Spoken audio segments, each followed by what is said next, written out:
you out. They figure out your patterns and what you're looking for from them too. It's not always about just the aggressive play, it's about the defensive play too. He doesn't play it obvious. He mixes it up and he frustrates you to the point where you want to hold forward, and that's where Wolf thrives. So if Mega can figure that out getting into this first game, he's got a shot. Otherwise, he's got a lot of work to do against Jakal. Yep, well, here we go into PS2 Game 1. And, man, you kind of only got one shot at this unless you could find a way back into Grands. And that's not me necessarily trying to count Mega out, but it's just that Jakal's been here so many times. He knows what it takes to win these brackets. Yeah, that stock almost disappeared instantly, too. We were talking about the combos from Mario, and if you could do them, the Ike do them. He doesn't have a good landing option out of being juggled. He's got to take most of that damage, so he tried to catch up with the Shine combo. He's got him at 108. Up smash out of shield isn't the safest option because Ike is pretty hefty. You want to get him to about 140 before you start going for that. Right. Well, there we go. You just called out a 2, a 1, a 2, a 3. And now you're in the spot where everything becomes a nightmare. Wolf with the lead in this matchup is so difficult. So you're seeing way more dosages of back airs and such out of Mega to try and go for the fastest option he can to try and pressure him, which is actually starting to work. Yep. There we go. He does have the ledge right now. Okay. Wasn't able to capitalize on anything. Again, look, that was just another one of those situations I think we've seen a few times where Mega just doesn't react as fast as I feel like he should sometimes. Somebody never let Mega drive in a wooded area in the state of Connecticut because he's gonna hit a deer. Like he keeps staring at him. Oh, the reverse hit a up B. He's so lucky that laser didn't hit because that would have put him into a spot where even though he could have still recovered, I think he had his jump, he would have had to deal with probably a trade from Jakal.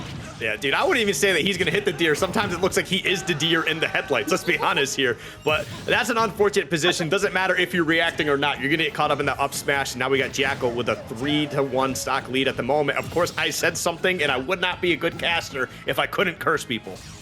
Yeah, no, that's it's part of the contract. It's unfortunate for everybody else, but it's what we have to do. Now, he can still get back into this game, much like what happened with Mario. The thing is, he needs good advantage state. He has to get a hit, and he has to get the maximum out of it. You can take the stock off of maybe 3 neutral wins, but finding it is hard because look at what Jakal's doing. He's not moving forward. That's your double jump. There's the laser. All he's got to do is trade with that. Oh, he gets the tech. If he doesn't get that tech, that's game. Okay. 90% is a tough spot there. The forward tilt gonna put him off stage.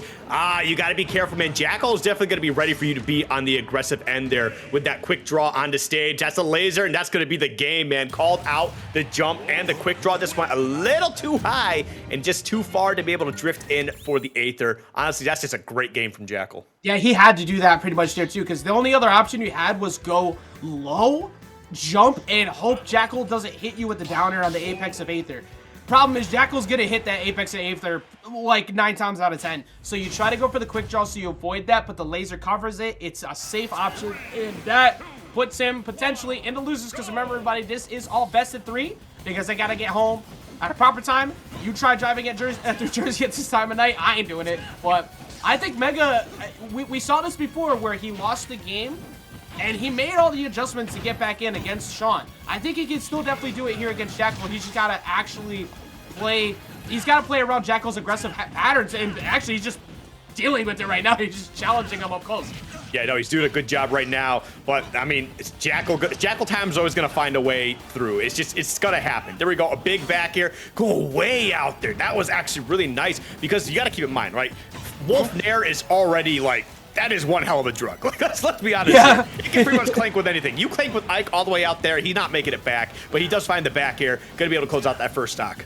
Yeah, catching that backer once again, and he's just doing exactly what you need to do against Ike. Quick draw is the main option we want to use to get back, so Mega's going to try and mix up those timings. But if you meet him there, and you take a trade off of quick draw before it's charged too much that you die, it doesn't matter. He just falls. So Jakal's going to keep doing that, gets the fair, then he misses the tech, so now he's going to take a whole lot of damage just for that. He almost gets the reset. Thankfully, the Aether comes through to stop all that, but he took 65% in order to get out of that.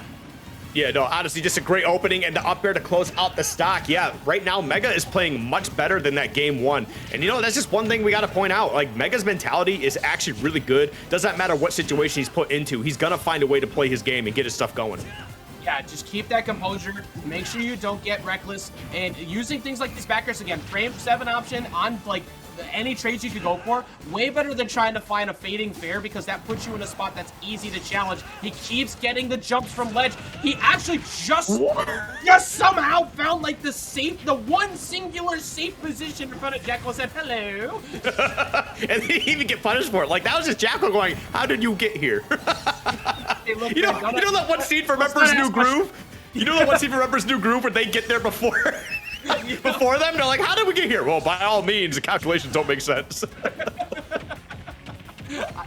I love that movie so much. It's so good. Right now, he kind of needs to throw off the groove. He needs to throw off Jakal's groove somehow, because Jakal has, once again, another good position where all he needs is a trade or a catch like that with dash attack. 35% only taken. If you could get a big hit, another big, like, controlled state for Ike, you can snag a stock with up air really early, which he could find right now. There's one. Does he catch the landing? Oh, he's a little bit too far away. It's not even just that, he bit a little too early, right? If he just waited a little bit, he would have got the air dodge call out from Jakal. But look at this, man. He's juggling, man. He's got a whole circus act going on right now, just keeping Ike in the air a lot longer than Ike likes to be. Yeah, no, that's we like when you're above us, but not when we gotta fly into a fist like that. Wolf Fang fist coming through. Jakal understands how to deal with that matchup perfectly. Once you have a lead, there is no reason to get too crazy in approach, because once you approach too much, Ike takes full advantage of that, and it becomes very